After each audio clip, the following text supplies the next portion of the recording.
Ação Bíblica, uma obra missionária com mais de 100 anos, da qual nasceram igrejas comprometidas com a Palavra de Deus. O mundo está apreensivo com o que vai acontecer, com o que está acontecendo. O nosso país também está tomando aí medidas para conter o efeito do coronavírus. Eu não quero falar da Covid-19 hoje, mas eu quero deixar uma palavrinha para a igreja, para você, para os nossos corações. Além do coronavírus, também tem outras coisas que nos preocupam, não é verdade? Cada um de nós tem os seus medos. Um desemprego, um casamento, um negócio, sua empresa que não fatura como deveria, um exame médico que você recebeu essa semana e um diagnóstico que te preocupou, a violência no nosso país, filhos que trazem preocupações, quanta coisa. Qual é o seu medo?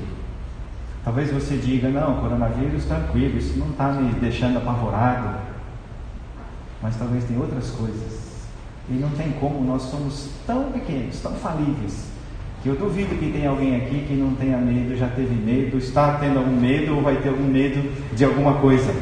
Mas eu queria contar para você uma história que talvez vários de vocês conhecem, mas que mostra muito bem como é que a gente resolve esse problema do medo, da preocupação, da ansiedade.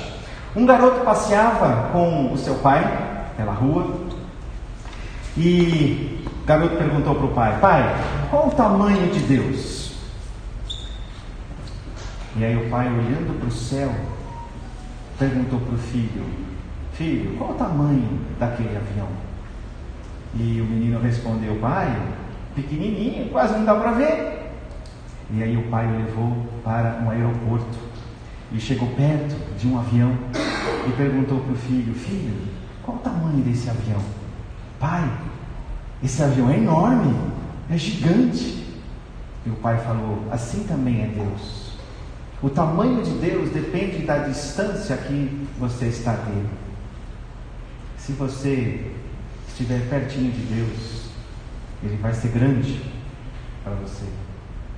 Porque Deus é infinito, mas se você estiver longe, Ele vai ser pequenininho. Então essa é a solução. Quanto mais pertinho você correr, nos momentos de ansiedade, de aflição, de medo, correr para Deus, correr para a sua palavra, Ele vai ser tão grande, tão suficiente, que você vai se aquietar. E você vai ouvir: aquietai-vos, digam comigo, e sabei que eu sou Deus. Aquietai-vos e sabei que eu sou Deus. Quando eu tenho algum pensamento, alguma coisa invade o meu coração, de algum medo, de algum temor, eu corro e oro e busco essa presença de Deus. E me tranquiliza. A circunstância, na maioria das vezes, não muda instantaneamente, mas o meu coração muda e a paz de Deus volta, porque eu estou pertinho dele. Aí vejo o tamanho de Deus, e esse tamanho de Deus me tranquiliza e me sossega. Convido você a abrir a sua Bíblia em Números, capítulo 11. Quarto livro da Bíblia, Gênesis, Êxodo, Levítico, Números, capítulo 11.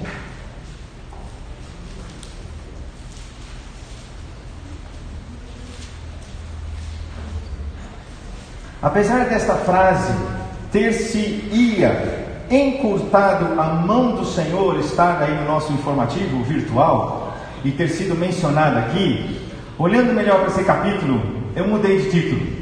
Essa frase está aí também, nós vamos destacá-la, mas o título para essa manhã é 100% satisfeito em Deus e somente nele. Você está satisfeito em Deus? Ele é plenamente suficiente para a tua vida? Esse capítulo 11 de Números, ele, assim como todo o livro de Números que se passa no deserto, nós temos vários relatos que mostram a pecaminosidade humana, que mostra a sua rebeldia, que mostra a sua maldade. E a primeira pergunta que eu preciso fazer para você que está aí me ouvindo é: você já se deu conta do quanto o seu coração é enganoso, é corrupto, é maldoso e tem pensamentos perversos? É preciso se dar conta disso para que de fato Cristo seja uau, porque é só Ele que resolve o teu e o meu coração. Se você ainda não se viu pecador, perdido, merecedor do inferno, condenado, então veja-se assim, porque é assim que nós estamos diante de Deus e nós precisamos do arrependimento, precisamos crer naquele único Deus que pode perdoar pecados. Então que o Espírito Santo de Deus trabalhe nos nossos corações, trazendo esse convencimento, porque quando nós nos arrependemos, Ele nos perdoa, Ele nos livra e dá vida e dá alegria. A gente não carrega mais culpa, nem esse peso do pecado, e a gente está livre para andar nos caminhos do Senhor. Números 11, acompanhe comigo os primeiros 9 versículos. Queixou-se o povo de sua sorte aos ouvidos do Senhor. Ouvindo o Senhor, acendeu-se-lhe a ira, e fogo do Senhor ardeu entre eles, e consumiu extremidades do arraial. Então o povo clamou a Moisés, e orando este ao Senhor, o fogo se apagou. Pelo que chamou aquele lugar Taberá, porque o fogo do Senhor se acendeu entre eles. E o populacho que estava no meio deles veio a ter grande desejo das comidas dos egípcios, pelo que os filhos de Israel tornaram a chorar e também disseram: quem nos dará carne a comer? Lembramos-nos dos peixes que do Egito comíamos de graça, dos pepinos, dos melões, dos alhos silvestres, das cebolas e dos alhos. Agora, porém, seca-se a nossa alma, e nenhuma coisa vemos senão este maná. Era o maná como sempre, como semente de coentro, e a sua aparência semelhante à de bdelho.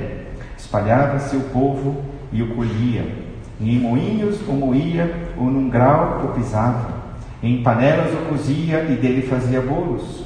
O seu sabor era como de bolos amassados com azeite. Quando de noite descia o orvalho sobre o arraial, sobre este também caía o maná.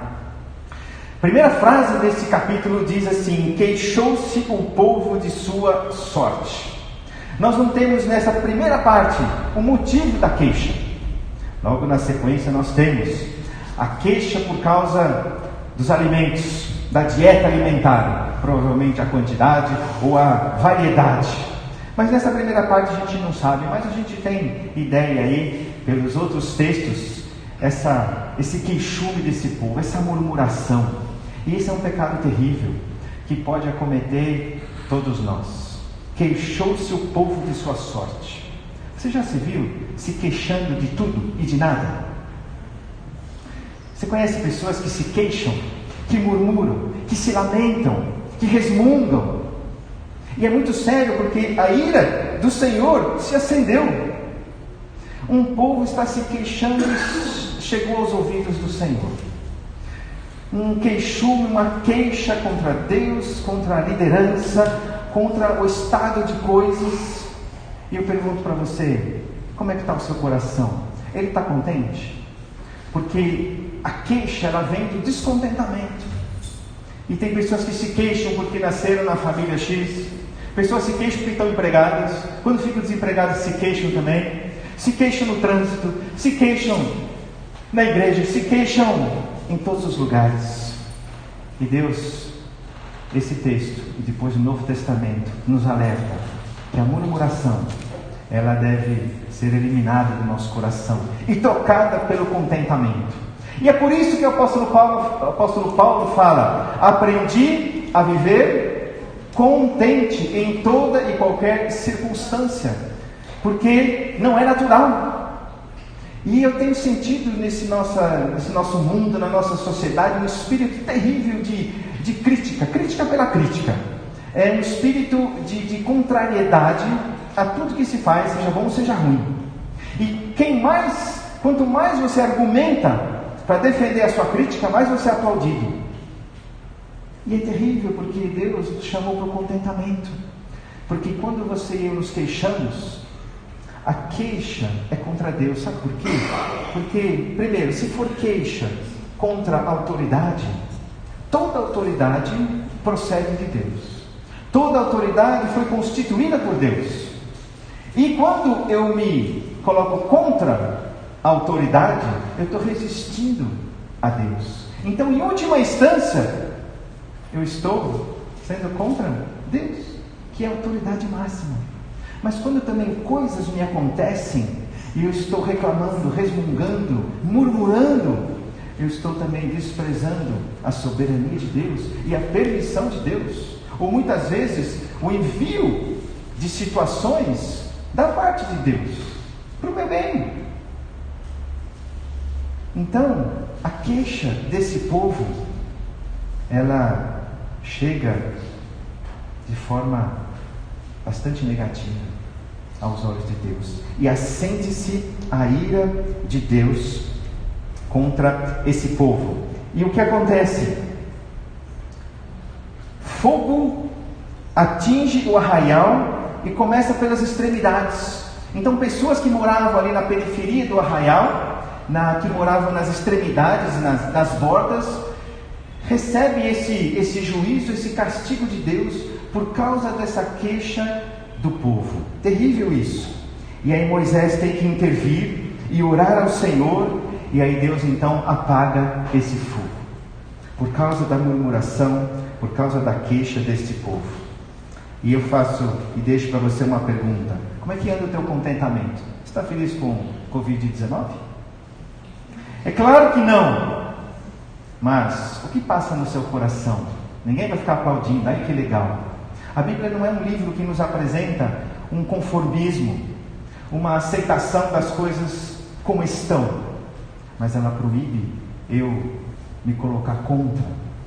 Você pode se manifestar, você deve se posicionar, mas Deus vai ver o teu coração, se é uma contrariedade, se é uma murmuração, se é uma queixa, se é uma oposição. E aí Deus então fica irado por causa disso. Você está contente com as privações do momento? Você está contente com as tribulações? Sente por motivo de toda alegria o passardes por provações. Como é que está o seu coração? Você consegue aceitar a situação e a condição sem se queixar? Isso não quer dizer que você não vá à luta, mas você está tranquilo sabendo que você tem um Deus que está no controle, que é soberano, que permite todas as coisas. Porque se você ficar brigando com tudo e todos, você está despertando a ira de Deus. Por quê? Por causa que é uma atitude pecaminosa diante do nosso Deus, que nos diz: em tudo dai graças. Tenha no seu coração o contentamento. Eu já conheci alguém que diariamente era queixoso com tudo e com todos, e bufando, reclamando de todas as decisões. É triste isso. E o povo, esse capítulo começa com esse comportamento, e nós vamos ver a sequência, o que mais acontece. E na sequência nós temos aí citado um populacho, um misto de gente. Quem eram essas pessoas? Não eram hebreus, eram pessoas que tinham saído junto com o povo de Israel do Egito, provavelmente alguns egípcios, talvez semitas, pessoas de outros povos que tinham se abrigado no Egito, talvez simpatizado com o povo de Deus, casado talvez alguns. E aí esse povo, chamado aqui de populacho, ele vem junto, e aqui nós temos então esse povo reclamando, murmurando contra Deus, contra Moisés, dizendo assim: quem vai nos dar carne? E eles contagiam o povo de Israel, e também o povo de Israel começa a falar: a gente está com saudades dos pepinos, dos alhos, das cebolas e das coisas que a gente tinha no Egito. Em momento algum eles se lembram dos capatazes que os chicoteavam e os batiam terrivelmente, e eles clamavam a Deus: livra-nos. Eles também não se lembram do trabalho árduo de fazer tijolos de forma escrava, mas eles se lembram daquilo que satisfazia o seu estômago, daquilo que satisfazia apenas a sua carne. E eles dizem: seca-se a nossa alma, e a gente já está cansado desse maná. Esse maná que vinha de manhã cedinho, junto com o orvalho, e era um alimento fresquinho todo dia, e que podia ser usado para fazer bolos, fazer uma comida gostosa durante o dia. E todo dia tinha novo maná, sem pagar nada, não precisava ir na padaria, estava lá prontinho, podia pegar a quantidade necessária, tinha com fartura.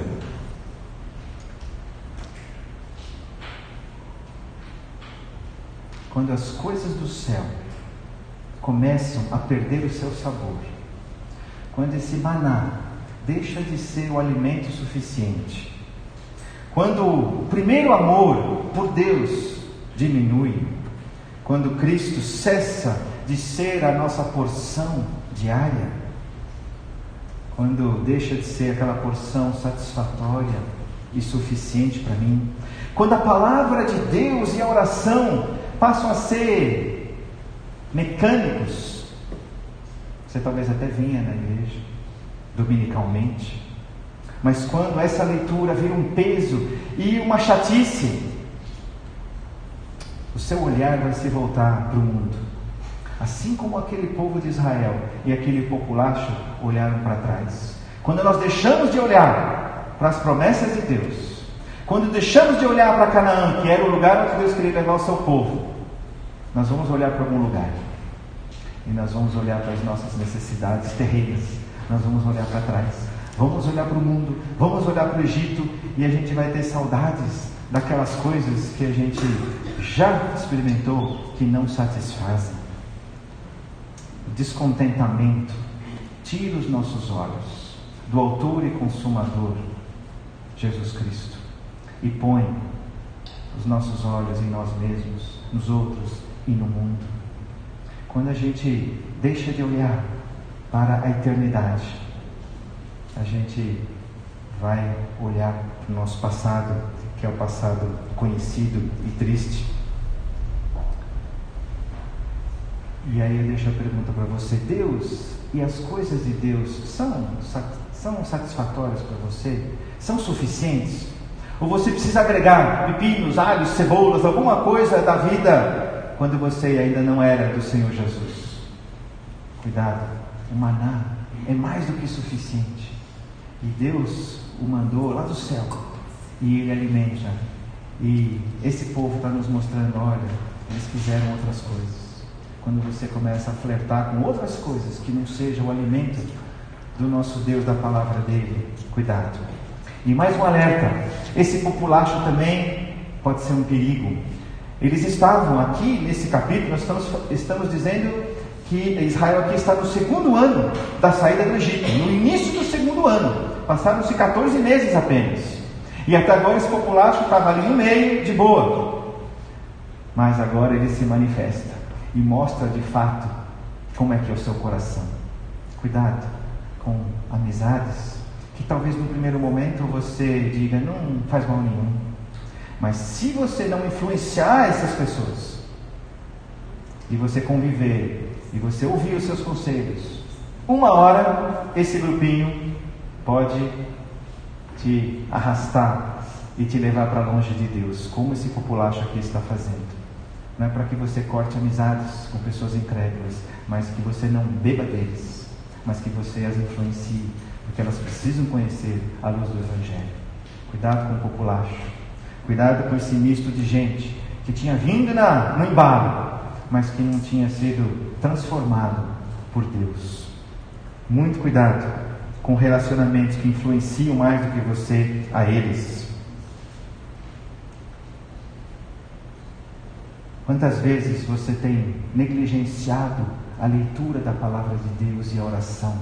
É por isso que esse povo fala assim: seca-se a nossa alma. Se a palavra de Deus, se Cristo não é o teu alimento diário, de manhã cedo, a sua alma vai estar seca, e você vai ter pouca vontade desse maná diário que dá vida, que revigora, que é a palavra de Deus viva e eficaz. Por isso que eu tenho insistido, e eu sei que desse púlpito cada um que prega insiste: leia a tua palavra, a palavra de Deus diariamente, leia a tua Bíblia, não negligencie esse alimento, Porque senão você vai começar a olhar em outras direções, e vai olhar para o Egito, e vai olhar para trás. A palavra de Deus é suficiente, plenamente satisfatória. O texto continua, e eu convido você a ler a partir do versículo 10. Então Moisés ouviu chorar o povo por famílias, cada um à porta de sua tenda. E a ira do Senhor grandemente se acendeu, e pareceu mal aos olhos de Moisés. Disse Moisés ao Senhor: por que fizeste mal a teu servo? E por que não achei favor aos teus olhos, visto que puseste sobre mim a carga de todo este povo? Concebi eu, porventura, todo este povo? Dei-o eu à luz para que me digas: leva-o ao teu colo, como a ama leva a criança que mama, à terra que sob juramento prometeste a seus pais? De onde teria eu carne para dar a todo este povo? Pois chora diante de mim, dizendo: dá-nos carne que possamos comer. Eu sozinho não posso levar todo este povo, pois me é pesado demais. Se assim me tratas, mata-me de uma vez, eu te peço. Se tenho achado favor aos teus olhos, e não me deixes ver a minha miséria.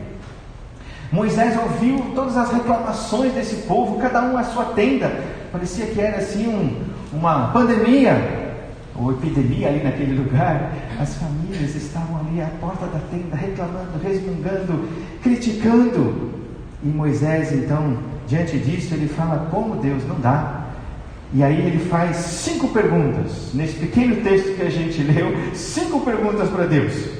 Eu não sei quais são as suas perguntas, quando você de repente sente o peso, né, da responsabilidade, ou vê o caos aí do seu lado, talvez dentro da sua família, talvez em outros círculos, em outros meios. Olha as perguntas: por que fizeste mal a teu servo?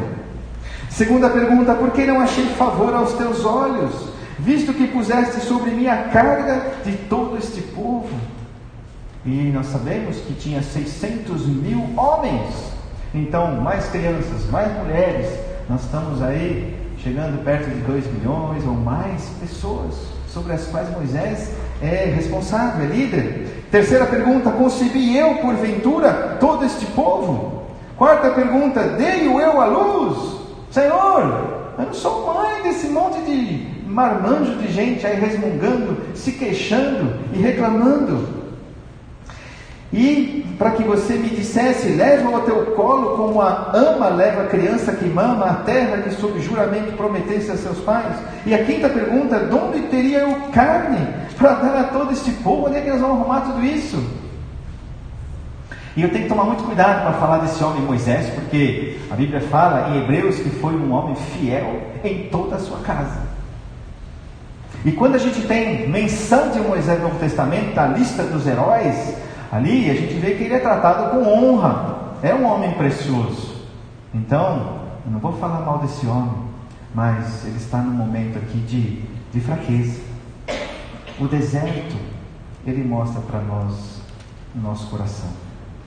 Quando nós passamos por momentos onde há uma oposição, há dificuldade, o nosso coração é revelado. O povo aqui a gente já está vendo como é que ele está se manifestando. Mas Moisés também manifesta aí a sua certa incredulidade. O Senhor me trouxe para ser líder desse povo, mas não dá. Desse jeito não dá. E aí ele começa, no fundo, conversar com Deus e dizendo: olha, eu não vou arrumar, eu não vou atender, eles querem peixe, querem alho, querem pepino, esse negócio todo. Onde é que eu vou arrumar isso no deserto? O Senhor deixou a bucha na minha mão. Então ele está aí tentando digerir essa situação que o povo está trazendo para ele. Mas é bom que nós passemos por esses momentos, para que a gente veja o que está no fundo do nosso coração. Isso nos ajuda para a gente consertar. Isso nos ajuda para saber: Deus, nossa, eu falei isso, veio isso. Quando estava tudo bem, eu estava de boa, sorrindo, né? Agora está mais difícil e eu estou com esse queixume todo. Me perdoa. E Moisés pede até a morte. Você se lembra de um outro homem também, que a gente admira tanto, que também pediu a morte, depois de um sucesso tremendo? Elias a mesma coisa. Esses dois grandes homens, eles pedem a morte, dizendo: não dá. E esses dois homens estão lá no Monte da Transfiguração com o Senhor Jesus. Isso nos ensina que os pensamentos de Deus são diferentes do que os nossos, ainda bem, né? Graças a Deus. Isso não é uma licença para a gente manifestar a nossa fraqueza e ficar nela, mas para a gente ver quanto Deus é misericordioso, nos usar mesmo com as nossas imperfeições e falhas. Mas uma coisa é certa: a incredulidade de Moisés e desse povo faz com que a gente não enxergue.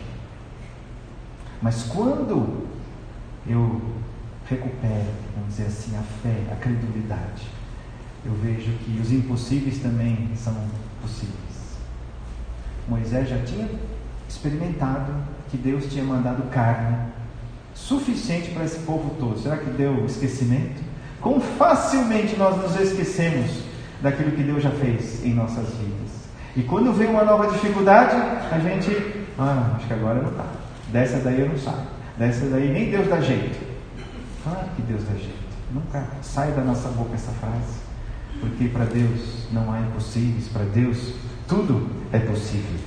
E vamos ver a continuação, que a gente vê como é que Deus então vai tratar esse problema de Moisés. Versículo 16: Disse o Senhor a Moisés: Ajunta-me 70 homens dos anciãos de Israel, que sabes serem anciãos e superintendentes do povo, e os trarás perante a tenda da congregação para que assistam ali contigo.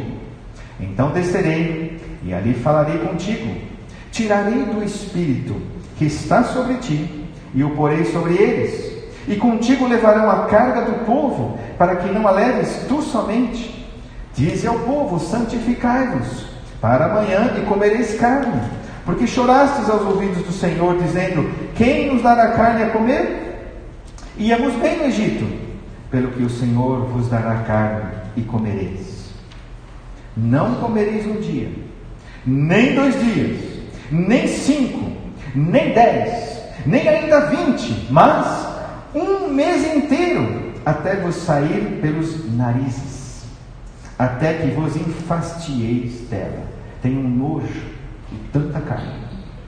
Alguém já chegou a esse ponto de ir na churrascaria todo dia, manhã, tarde, noite, falando: não aguento mais? Olha só a continuação: porquanto rejeitastes o Senhor que está no meio de vós, e chorastes diante dele, dizendo: por que saímos do Egito? A queixa desse povo, a murmuração, é vista por Deus como sendo uma rejeição do próprio Senhor. Olha só como é pesado, como é forte a queixa, a nossa murmuração, a nossa lamentação é visto como sendo uma rejeição do Senhor, como sendo uma coisa contra aquele que governa e dá sempre o melhor para nós. Respondeu Moisés: 600.000 homens de pé é este povo, no meio do qual estou, e tu disseste: dar-lhes carne, e a comerão 1 mês inteiro. Moisés fez as contas: Deus, o Senhor falou isso mesmo? Matar-se-ão para eles rebanhos de ovelhas e de gado que lhes bastem?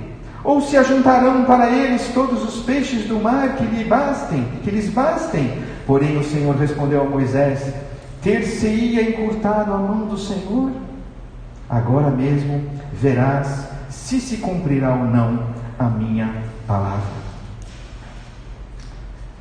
Num primeiro momento a gente acha bom, pronto, agora Moisés vai ter alívio da responsabilidade única e vai ser dividida sobre outros 70 homens, anciãos, experimentados.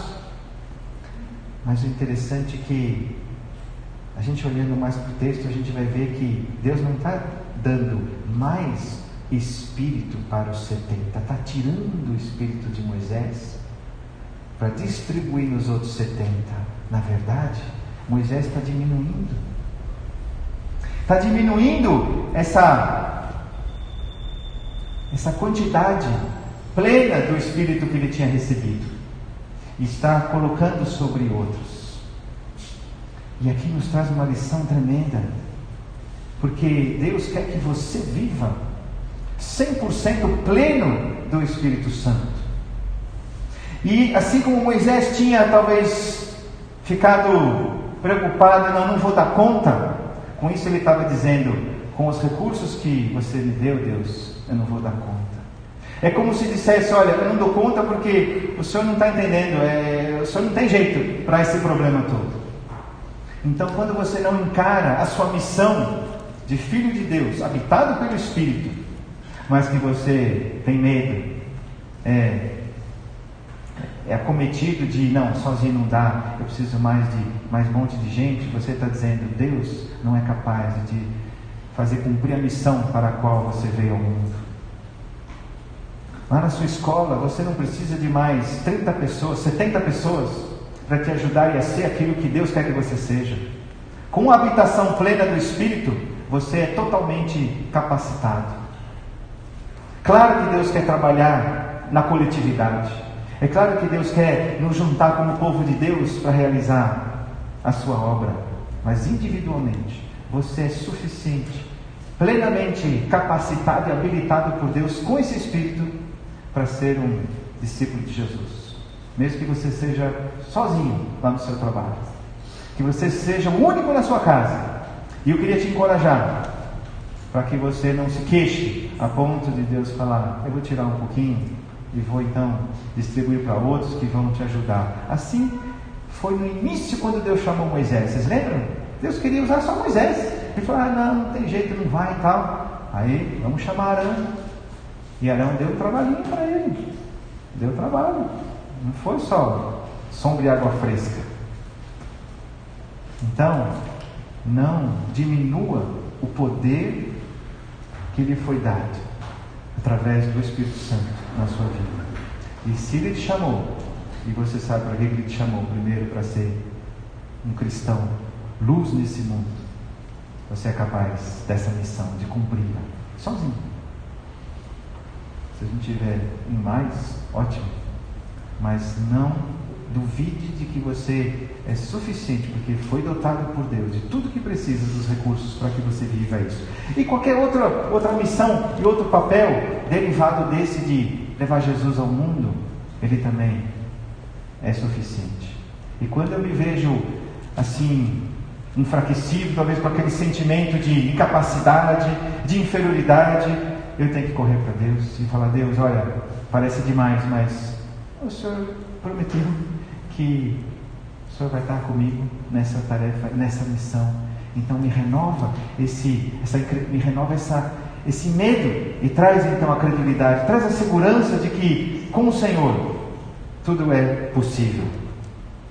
E Deus está dizendo para Moisés: você aí, Moisés, que está duvidando de que eu posso atender essa necessidade, ter-se encurtado a mão do Senhor. A mão do Senhor está encolhida. Abra sua Bíblia em Isaías. Eu queria apenas ler alguns versículos de Isaías 40, para juntos lembrarmos o tamanho e o poder do nosso Deus. E que isso lhe faça bem diante do tamanho da dificuldade, da provação, da sua luta. Olha só que lindo. Isaías 40, versículo 12. Quem na concha de sua mão mediu as águas e tomou a medida dos céus a palmos? Quem recolheu na terça parte de um éfa o pó da terra e pesou os montes em romana, outeiros em balança de precisão? Quem guiou o Espírito do Senhor? Ou como o seu conselheiro o ensinou? Com quem tomou ele conselho para que lhe desse compreensão? Quem o instruiu na vereda do juízo? Ele ensinou a sabedoria, ele mostrou o caminho de entendimento? Eis que as nações são consideradas por ele como um pingo que cai de um balde, e como um grão de pó na balança. As ilhas são como pó fino que se levanta. Nem todo o Líbano basta para queimar, nem os seus animais para um holocausto. Todas as nações são perante ele como coisa que não é nada. Ele as considera menos do que nada, como um vácuo. Com quem comparareis a Deus? Ou que coisa semelhante confrontareis com ele? Versículo 22. Ele é o que está assentado sobre a redondeza da terra, cujos moradores são como gafanhotos. É ele quem estende os céus como cortina e os desenrola como tenda para neles habitar. É ele quem reduz a nada os príncipes e torna em nulidade os juízes da terra. Mal foram plantados e semeados, mal se arraigou na terra o seu tronco, já se seca, quando um sopro passa por eles, e uma tempestade os leva como palha. A quem, pois, me comparareis para que eu lhe seja igual? Diz o santo. Levantai ao alto os olhos e vede, quem criou estas coisas? Aquele que faz sair o seu exército de estrelas, todas bem contadas, as quais ele chama pelo nome, por ser ele grande em força e forte em poder, nenhuma só venha a faltar. Porque, pois, dizes, ó Jacó, e falas, ó Israel, o meu caminho está encoberto ao Senhor, e o meu direito passa despercebido ao meu Deus? Você já falou essas palavras quando a coisa estava difícil? Quero relembrar você de que o teu caminho é muito bem conhecido por Deus. O teu caminho é conhecido por Deus. O teu direito é muito bem percebido pelo Senhor. O tamanho do nosso Deus é tremendo. E nós não precisamos nos amedrontar, entrar em pânico, porque Ele sabe de todas as coisas. Foi o mesmo tratamento que Deus lidou com Jó. Vocês lembram? No capítulo 38 e 39, Deus, através de perguntas mostra para Jó quando ele era pequenininho. E aí Jó começa a entender e começa a se calar, porque Jó era um tagarela que estava se defendendo e se justificando. E aí ele, tá bom, estou entendendo. E aí, nos capítulos 40 e 41, Deus manifesta o seu poder e a sua grandeza. E em Jó 41:11 diz assim: pois o que está debaixo de todos os céus, pois o que está debaixo de todos os céus é meu. Tudo que está debaixo do céu é do Senhor, pertence a Ele. E é por isso que depois de Jó ter entendido tudo, ele conclui no capítulo 42: bem sei que tudo podes. E Moisés estava precisando ouvir essas palavras da parte de Deus, quando Deus lhe diz: teria eu encurtado a minha mão? Não posso fazer isso. Então saiba que você tem um Deus tremendo, que não há impossíveis para Ele. Não duvide. Salmo 147 nos diz: nosso Deus é grande, seu poder é absoluto, é impossível medir seu entendimento. Uma necessidade é um limite. Deus não tem limites. Você sabe que Deus tudo pode? Aqui a gente sabe, né? Mas quando chega o problema, quão facilmente a gente balança. E aí você e eu precisamos nos arrepender. Arrepender de duvidar. E Jó fez isso. Ele diz: me arrependo no pó e na cinza de ter duvidado de que Deus é o Deus dos impossíveis, que pode todas as coisas. E o livro de Jó termina lindamente quando diz que o Senhor mudou a sorte de Jó quando este orava. Nós temos em Números 11 um povo que se queixa da sua sorte, queixa da sua situação. E nós temos o final de Jó, Deus mudando a sorte dele, porque ele estava orando, estava conectado com Deus, e a credulidade plena tinha voltado neste homem.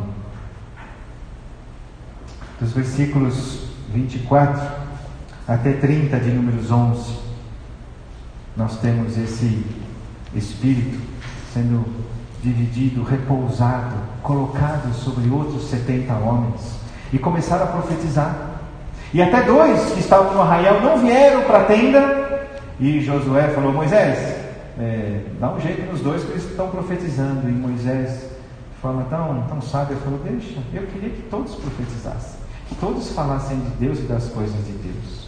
É praticamente a mesma linguagem no Novo Testamento, né? O apóstolo Paulo falando: eu queria que todos falassem das coisas de Deus, abrissem a boca para falar das grandezas de Deus.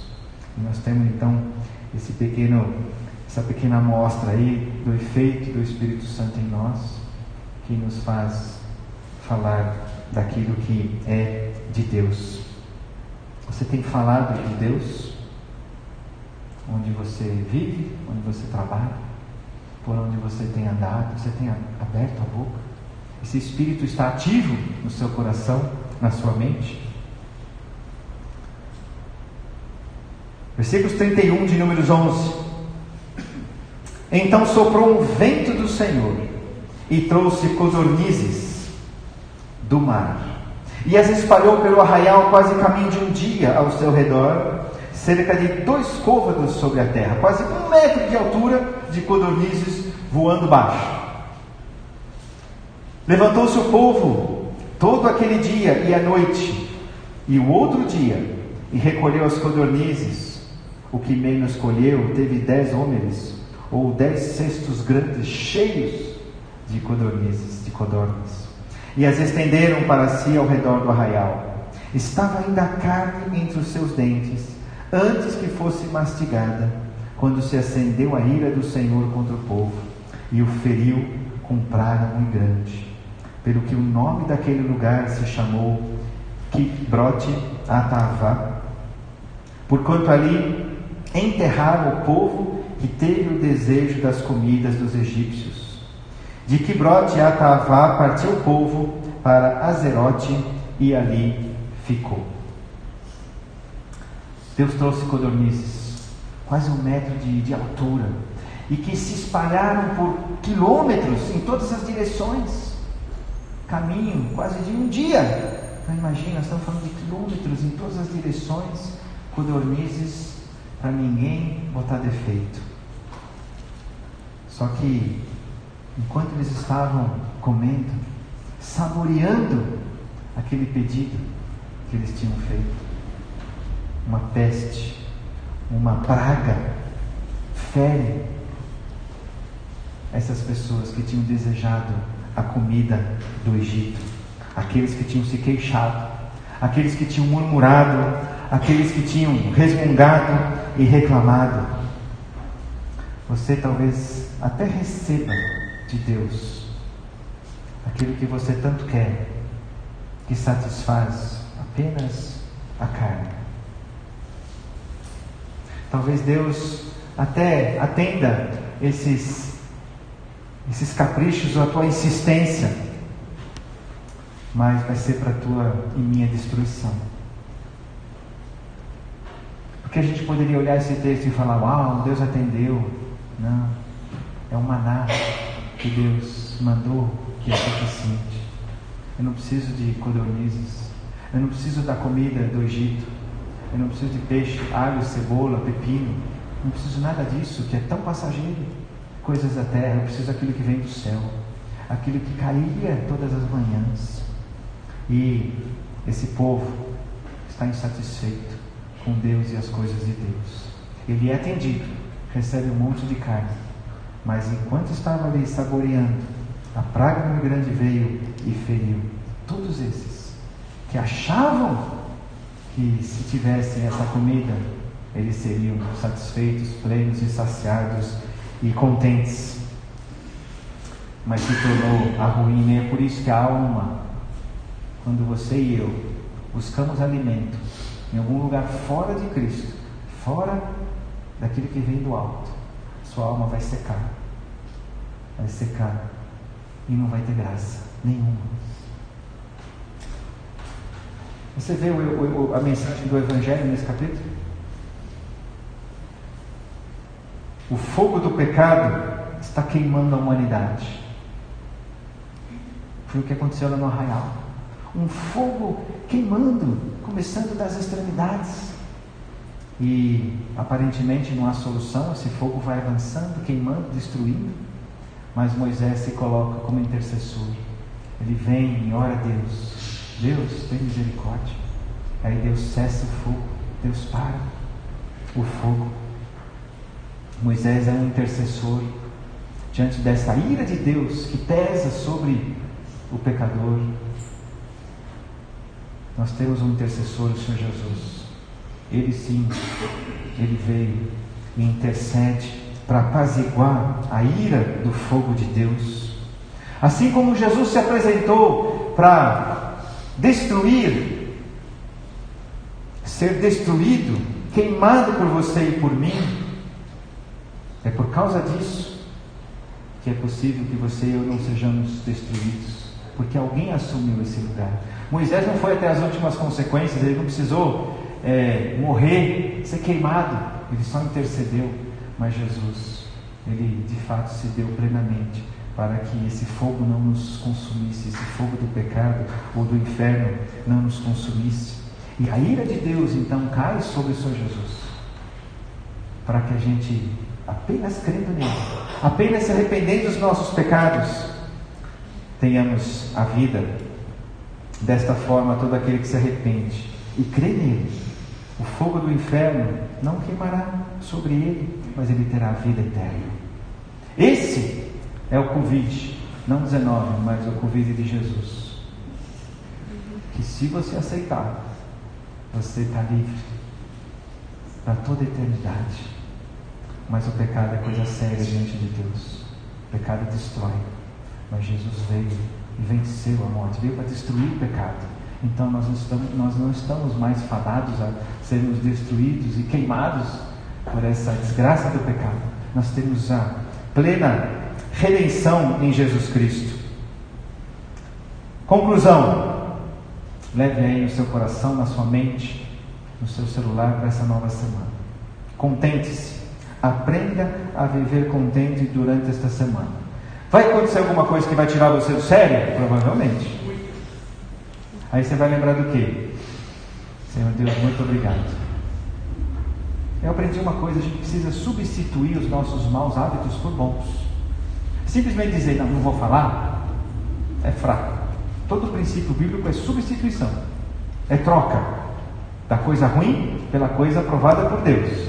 Então é simples. Se você mentia, fica calado? Não, fale a verdade. Quando abre a boca, fala a verdade. Você roubava? Para de roubar. Não está curado. Trabalha, e aí com o dinheiro que você vai receber, você acode a quem tem necessidade. Antes você tirava de quem não tinha. Quando você aprender a dar para quem precisa, aí você está curado. É troca. Por isso que até os nossos cumprimentos, é mais difícil dizer não se cumprimente do que vamos cumprimentar com o pé. Porque aí todo mundo vem e sabe que tem que ser com o pé, né? Ou com o cotovelo, sei lá. Então, a troca.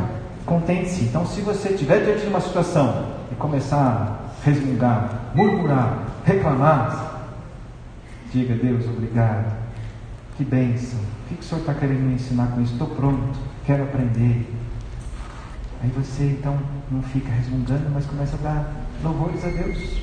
Segunda coisa, a murmuração e a queixa é contra Deus, então é sério. Então vamos cuidar para que da nossa boca saia bênção, saia palavras que edificam, palavras que trazem consolo, conforto, edificação. Terceiro, assuma a responsabilidade. O Espírito Santo em você é suficiente. Você tem uma montanha na sua frente, uma coisa como Moisés, carregar e levar esse povo e atender aos seus pedidos. Saiba que com Deus você pode todas as coisas. Nele tudo é possível. Então creia de que você, na companhia desse Deus, você vai dar conta se é uma obra que Deus te chamou a fazer. Pode ser lá no seu trabalho, pode ser uma prova que você vai enfrentar, pode ser algum desafio para falar de Jesus para alguém, você sabe que o coração está duro, algum cuidado com o pai, com mãe, doente, coisa que você fala, não aguento mais. Deus tem recurso. Educação de um filho, uma situação sem recursos, e você fala, não estou trabalhando, não tem recurso, não tem jeito. Deus tem a sua mão comprida ter se encurtado a minha mão? Não posso fazer o que eu quero, quando eu quero? Quarta, Jesus é o maná que veio do céu. Ele é suficiente. Você não precisa de mais nada. Você não precisa de mais aquela companhia, mais aquele livro, mais aquela festa, mais aquela... Cuidado, o mundo está querendo nos encher de coisas e dizendo que se você não participar, seu currículo vai ficar aquém. Se você não for em tal lugar, você vai estar fora. Se você... Cuidado, faça as boas escolhas. Jesus é suficiente, é com Ele que você vai passar toda a eternidade. Então, alimente-se dele. Quinta, o que você está desejando? Você está desejando alguma coisa dessa terra que você precisa dizer, Deus, chega. Às vezes a gente põe uma coisa no nosso coração e insiste, talvez até Deus dê, mas não vai ser para bênção, vai ser para destruição, como foram as codornizes para esse povo que tanto queria. E aí se viram com a boca cheia, morrendo. Tenha satisfação plena no Senhor e somente nele. E a última, Deus pode todas as coisas. O nosso problema é que nosso coração é incrédulo. A raiz dos nossos meios é a incredulidade. A raiz da nossa ansiedade é a incredulidade. Creia que para Deus tudo é possível. Não seja tentado a querer clamar por ajuda e Deus falar, eu vou tirar um pouquinho de você, então vou dar para quem está querendo servir, trabalhar e estar atuante. Você, pleno do Espírito Santo, pode realizar a missão que Deus espera de você e de mim. Amém? Vamos orar. Senhor Deus, te damos graças por mais esta manhã de culto, de adoração, de louvor ao teu nome. Obrigado, Deus, por este capítulo 11 de Números, com tantas lições. Perdoa, Deus, a nossa incredulidade, perdoa, Deus, a nossa murmuração, a nossa queixa. Senhor Deus, limpa o nosso coração. Nós queremos crer 100% naquele que é todo-poderoso, naquele que tem tudo nas mãos. E nós reafirmamos, Deus, que com o Senhor tudo é possível, que o Senhor conosco é suficiente. E nós queremos, Deus, dizer que a nossa satisfação está no Senhor. E nós queremos, Deus, nos nutrir da tua palavra manhã após manhã. Queremos dizer a ti, Deus, que a tua palavra, esse maná, é suficiente. Aquilo que vem do alto é plenamente satisfatório, Deus. Nós não queremos nada mais além da tua pessoa e da tua palavra. Deus, coloca essa sede, essa fome destas coisas no nosso coração. Nós não queremos olhar para trás, Deus, e ter saudades daquilo que era do mundo, do Egito, do tempo da escravidão, mas queremos avançar olhando para o autor e consumador da nossa fé, Jesus Cristo. E é assim, Deus, que nós queremos para este dia, para essa nova semana. Nós queremos caminhar contigo. O Senhor nos convida para andarmos contigo e nós queremos, Deus. E nós queremos aprender de ti, e nós queremos viver de ti e poder dizer, já não sou eu quem vive, mas Cristo vive em mim. Senhor Deus, obrigado. E nós pedimos para que o Senhor nos guarde, Deus, nesses próximos dias, cuidando do nosso país, cuidando deste mundo, e que a tua igreja possa ser, Deus, uma referência de consolo, de esperança, e que nós saibamos abrir a nossa boca, Deus, e levar esse consolo que há para todo aquele que deposita a sua vida em Jesus.